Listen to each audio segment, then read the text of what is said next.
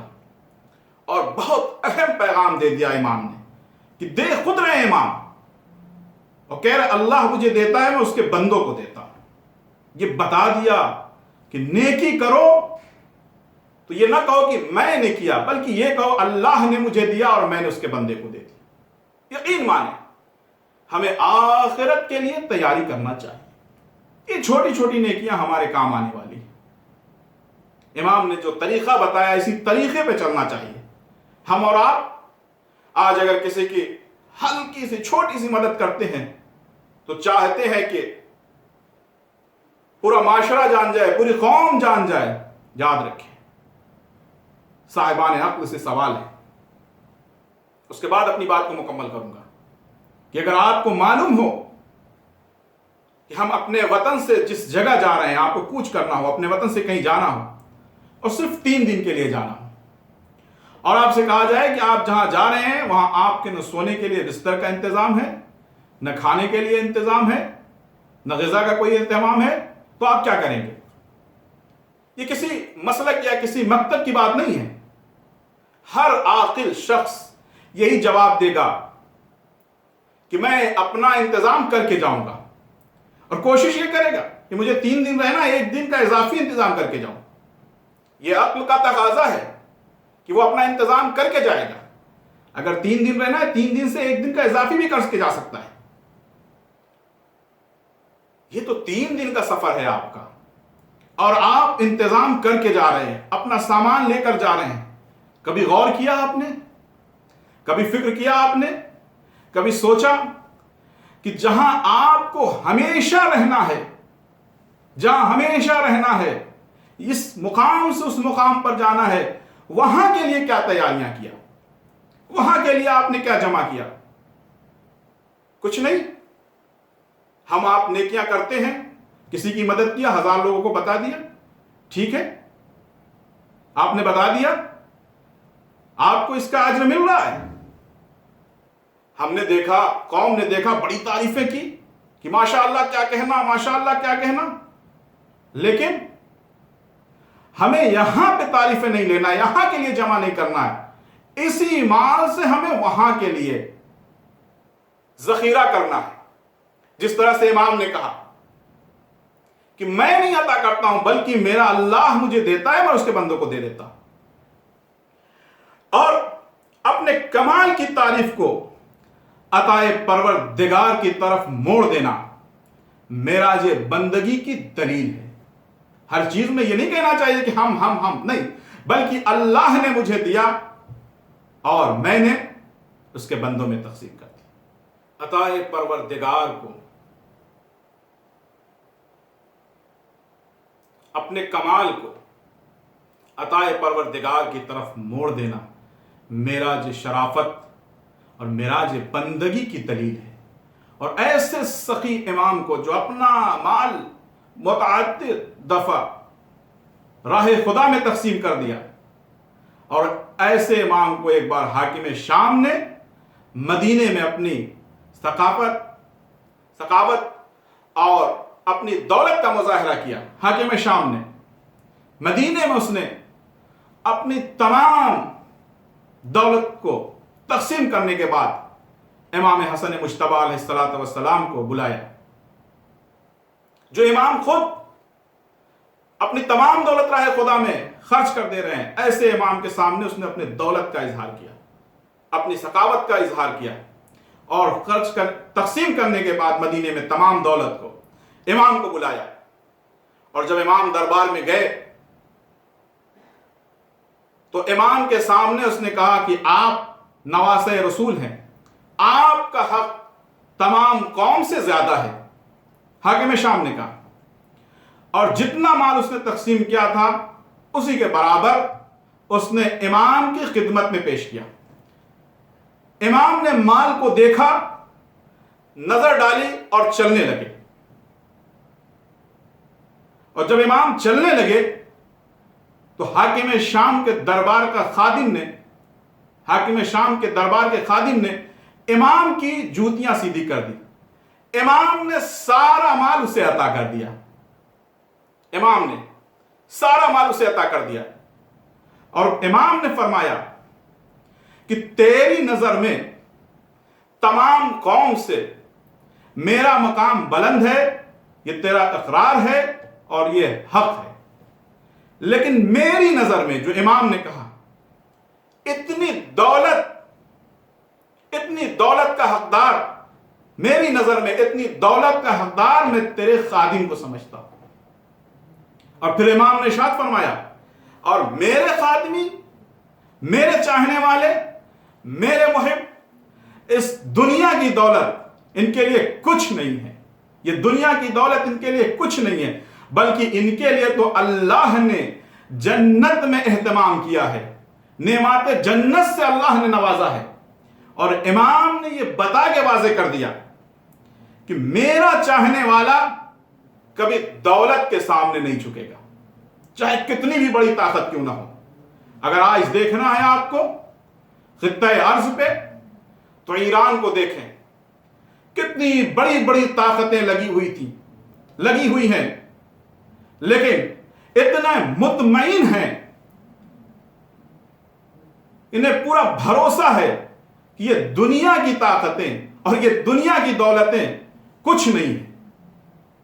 ہمارے لیے تو جنت میں اہتمام ہے اور پورا بھروسہ ہے، بڑی بڑی طاقتیں لگی ہوئی ہیں، لیکن کچھ بگاڑ نہیں سکی. کیوں؟ کیونکہ امام نے کہا تھا کہ میرے خادمین، یہ خادم ہے امام کے، میرے خادمین کی نظر میں یہ دنیا کی دولت کچھ نہیں ہے، نعمات جنت سے نوازا جائے گا. اور آج دیکھیں ایران کو، دنیا کی دولت کچھ بھی نہیں کر سکی، اور ہر مقام میں یہ اپنے قدم کو آگے بڑھاتے رہے اور کامیابی حاصل ہوتی رہی، کیونکہ انہیں پورا بھروسہ ہے امام پر. اور ہم سب کو امام پر اعتماد رکھنا چاہیے، خصوصاً اپنے وقت کے امام عصر پر، امام مہدی عجل اللہ فرجہ شریف پر. جب بھی ہمیں کوئی مصیبت آئے، دنیا کی کتنی بھی بڑی طاقت ہمارے سامنے آ کر کھڑی ہو جائے، ہمیں خوف محسوس نہیں کرنا چاہیے، کیونکہ دنیا کی طاقت کتنی بھی بڑی کیوں نہ ہو، لیکن ہمارے امام کی طاقت سے بڑی دنیا کی کوئی طاقت ہو نہیں سکتی. اور جس دن انسان نے یہ طے کر لیا تو پھر وہ کسی بھی دنیاوی طاقت سے خوف نہیں محسوس کرے گا. ہمیں پورا یقین ہونا چاہیے امام کی طاقت پر، اور بھروسہ ہونا چاہیے امام پر، اور امام کی سیرت پہ ہمیں عمل کرنے کی کوشش کرنا چاہیے. کیا طریقہ امام نے سکھایا ہے، کیا سلیقہ امام نے سکھایا ہے. اگر اصلاح کرنی ہوئی تو کس طریقے سے، اگر ہدایت کرنی ہوئی تو کس طریقے سے، سارے طریقوں کو، سارے سلیقوں کو امام نے ہمارے سمجھایا ہے. ہمارے تمام انبیاء معصومین امام نے ہمیں بتا دیا ہے. اب یہ ہماری ذمہ داری ہوتی ہے، ہماری ذمہ داری بنتی ہے کہ ہم ان واقعات کو پڑھیں اور پڑھنے کے بعد اس پر عمل کرنے کی کوشش کریں. کتنے حسین اخلاق کے مالک ہیں امام حسن مجتبی علیہ السلام، کتنے بہترین اخلاق کے مالک ہیں. کہ امام کا وہ واقعہ بہت ہی مشہور ہے کہ امام نے دیکھا ایک بزرگ شخص ہے جو وضو کر رہا ہے، امام نے دیکھا کہ وہ غلط کر رہا ہے، امام نے ارشاد فرمایا کہ ہم دونوں بھائی وضو کرتے ہیں اور آپ ثالثی بنیے، آپ فیصلہ کریے کہ ہم میں سے کس کا وضو صحیح ہے۔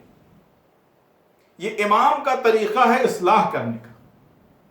اور جب امام وضو کرنے لگے تو شخص نے کہا میں غلط تھا، آپ صحیح کر رہے ہیں، کیونکہ امام نے بزرگوں سے، اپنے سے بڑوں کی اصلاح کس طرح سے کرنی چاہیے یہ سلیقہ ہمیں بتایا ہے، یہ طریقہ ہمیں بتایا ہے۔ اگر ہم ان کی سیرت پہ چلیں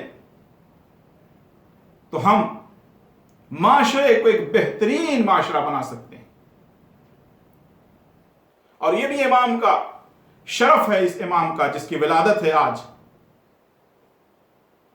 کہ صلح کے ذریعے، جس پہ بڑے اعتراضات ہوتے ہیں، میں ساری چیزوں کو چھوڑ کر مختصر کر کے آپ کے سامنے بیان کر رہا ہوں کیونکہ وقت محدود ہے اور کچھ باتیں آپ تک پہنچانی ہیں۔ صلح کے ذریعے امام نے وہ کام انجام دیا، وہ اقرار لے لیے جس کو امیر المومنین نے زبان سے بیان کیا تھا، وہی کام امام حسن علیہ السلام نے صلح کے ذریعے حاکم شام سے اقرار کرا لیا تحریری شکل میں۔ بعض لوگ اعتراض کرتے ہیں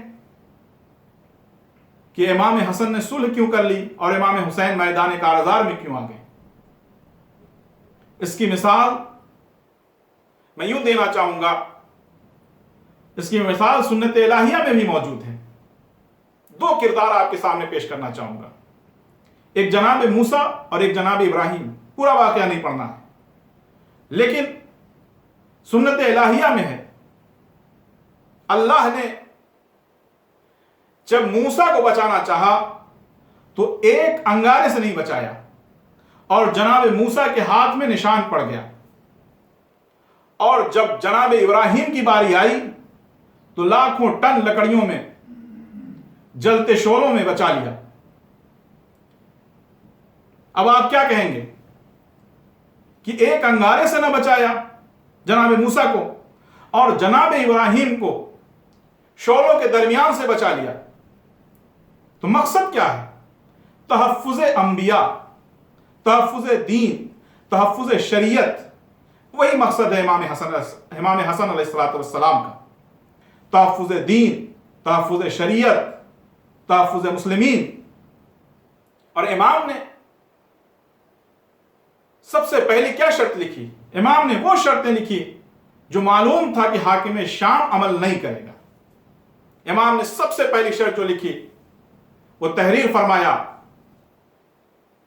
کہ سنت الہیہ اور سنت رسول پر، کتاب خدا پر اور سنت رسول پر عمل کرنا ہوگا، اور امیر المومنین حضرت علی علیہ السلام کو جو گالیاں دی جاتی ہیں وہ بند ہونا چاہیے۔ معلوم تھا امام کو کہ اس پر عمل نہیں ہوگا، اور حاکم شام نے کیا کیا؟ شرط کو پاؤں تلے رون دیا، شرط کو پارا پارا کر دیا۔ جب امام سے آ کر لوگوں نے کہا کہ امام آپ دھوکہ کھا گئے، تو امام نے کیا فرمایا؟ کیا بہترین اور خوبصورت جواب پیش کیا، کیا بہترین جواب دیا۔ امام نے کہا خدا کا شکر ہے کہ میں نے دھوکہ دیا نہیں، میں نے دھوکہ کھایا۔ اور امام نے پوری قوم سے اقرار لے لیا اور پوری قوم کے سامنے واضح کر دیا کہ حاکم شام دھوکے باز ہے اور حکومت شام دھوکے باز ہے، اور جو دھوکے باز ہو وہ سنت خدا، سنت رسول پر کبھی عمل نہیں کر سکتا۔ اور اسی کے ساتھ میں اپنی گفتگو کو تمام کرتا ہوں، اور محترم ناظرین سامعین سے اجازت چاہتا ہوں رخصت کی، اور پھر سے ایک بار تمام مومنین، ناظرین، سامعین اور حقیقی وارث امام زمانہ عجل اللہ فرجہ الشریف کی بارگاہ میں اس ولادت بسعادت کی مبارکباد پیش کرتا ہوں، اور آخر میں دعا گو ہوں کہ پروردگار ہمارے مختصر سے اعمال کو قبول فرما، اور ہم میں جو مریض ہے اسے شفائے کامل و عاجل عنایت فرما۔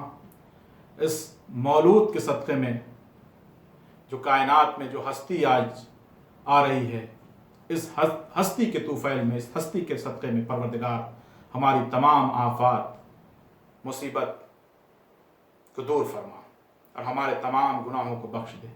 دعاؤں میں خاص دعا ہے حقیقی وارث امام زمانہ جل اللہ فرجہ شریف کے ظہور